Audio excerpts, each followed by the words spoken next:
Il est important de noter tout d'abord que, généralement, le procureur et la défense ont accès à l'identité du témoin lorsqu'il témoigne, même lorsque les mesures de protection sont prises.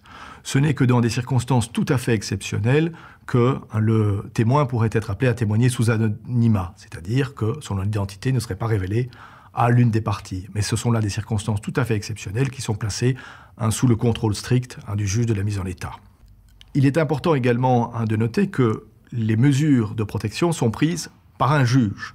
Ce sont donc des mesures de protection judiciaire. Le juge pèse les intérêts en présence, la nécessité d'assurer la protection du témoin compte tenu des menaces dont il fait l'objet, et bien entendu, la nécessité d'assurer pleinement la protection des droits de l'accusé. Généralement, le juge ne prend ces mesures qu'après avoir entendu les parties, c'est-à-dire après avoir entendu le procureur et la défense qui pourraient avoir des objections à ce que ces mesures soient prises. Donc, généralement, ces mesures sont prises au travers d'un processus judiciaire qui veille à garantir que les droits de l'accusé soient pleinement respectés.